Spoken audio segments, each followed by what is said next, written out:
ça s'est passé il y a 1 an. Et là, 1 an après, on est revenus tous en famille. Et voilà, pour moi, c'est un miracle, en fait.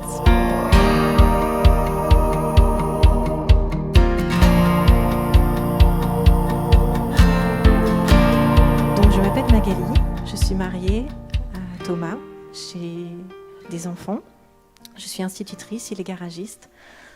Nous sommes tous les deux nés d'une famille catholique assez peu pratiquante, genre messe de Noël, Pâques, et voilà.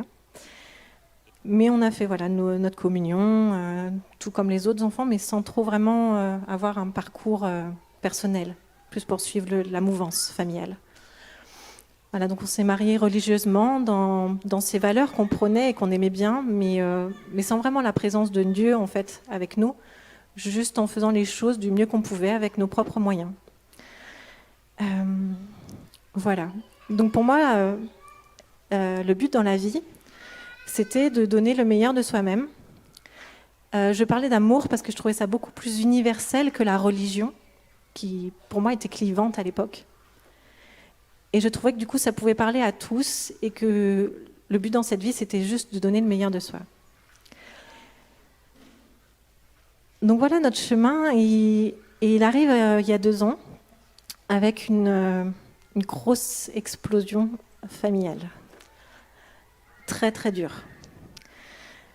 Dans les tourments de cette grosse explosion familiale, il y a une amie à moi qui vient me voir et qui me dit « Oui Magali, j'ai su que t'étais catho.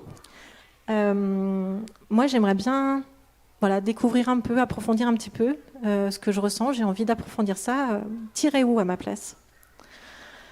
Donc ah oui, j'ai oublié de vous dire, mais ma mère m'avait emmenée à Paray-le-Monial quand j'étais ado. Mais j'étais ado et donc c'est ma mère qui m'emmenait, c'était pas bien.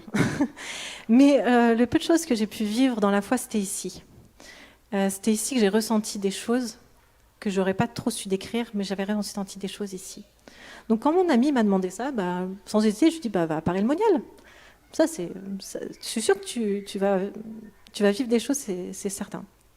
Puis elle me dit oui, mais tu sais, je me sens pas trop d'y aller toute seule et tout. Tu voudrais pas m'accompagner ?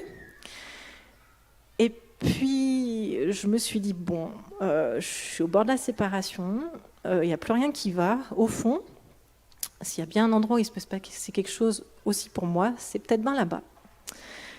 Donc je vais voir mon mari, je lui dis bon écoute, dans 1 mois je pars 1 semaine à Paray-le-Monial. Alors lui, il avait des blessures liées à la foi, très profondes, et donc là je l'ai achevé. Grosse crise de colère, mais bon, j'en ai fait qu'à ma tête, j'ai dit de toute façon, au point où on en est, j'y vais. Donc me voilà arrivée à Paray-le-Monial en guide de mon ami, alors que je connaissais pas tant que ça, mais voilà. 3 jours passent, il se passe pas grand-chose.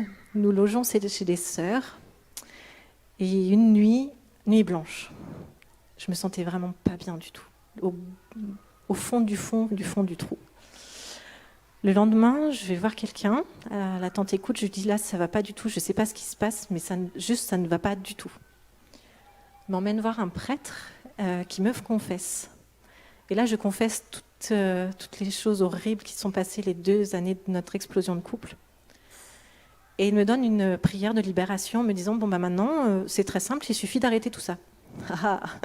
Mais je ne suis complètement incapable d'arrêter tout ça. J'ai toujours fait les choses par moi-même et là, je ne sais plus faire. Je suis incapable.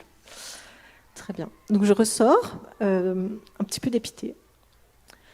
Et puis là, il y a la louange. J'avais passé la journée à pleurer. Et la louange arrive. Bon, ça commence. Et tout au début de la louange, je me mets à pleurer de joie. Sans raison apparente. Je pleure de joie. D'un coup, une joie immense m'inonde. Je me sentais libre, je me sentais joyeuse, alors que je ne suis pas du tout extravertie de nature. Je dansais, j'étais complètement exubérante. Et je me sentais capable, en fait, d'un coup. Je n'ai pas compris ce qui se passait à ce moment-là, mais j'étais juste folle de joie, remplie d'amour, de certitude et d'envie. Bon. J'ai remercié le Seigneur sans trop savoir ce qui se passait, mais je savais qu'il y avait quelque chose qui était en train de se passer de très très très fort.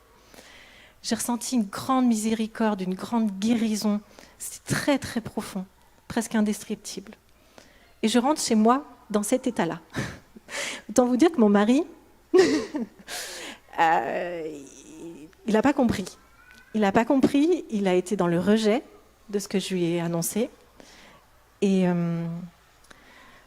ça a été encore plus dur pour lui de voir que finalement on était encore en train de s'éloigner parce que je vivais quelque chose qu'il ne vivait pas du tout. Avec mon amie, on s'est rapproché de la communauté de l'Emmanuel qui était près de chez nous.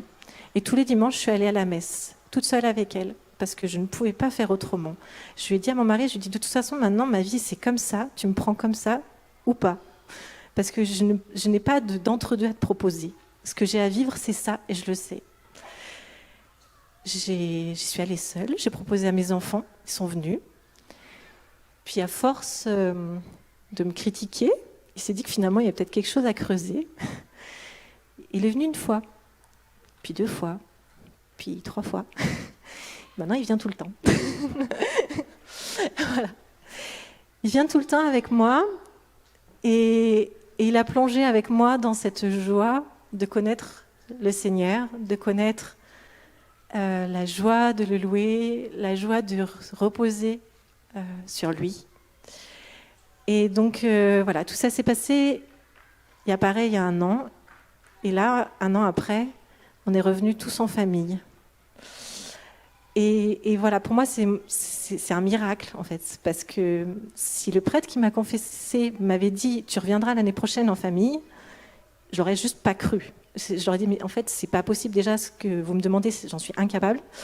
Et en fait, c'est pas possible. » Donc, en fait, voilà, je voulais vous dire qu'avec le Seigneur, non seulement tout est possible, mais tout est tellement plein d'amour que tous ceux qui essayent de faire les choses par eux-mêmes, dites-vous bien que, certes, vous avez des forces, mais elles sont très limitées, et qu'avec le Seigneur, en fait, vous allez faire juste un pas, et il va faire un énorme pas de géant derrière vous.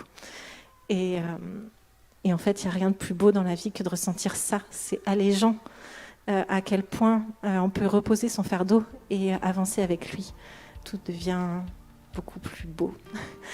Donc voilà, je voudrais rendre grâce ce soir au Seigneur qui a sauvé ma famille l'année dernière et qui, j'en suis sûre, va en sauver encore plein d'autres. Donc je remercie le Seigneur pour tout ce qu'il a fait aussi à chacun d'entre vous ce soir et toute cette session.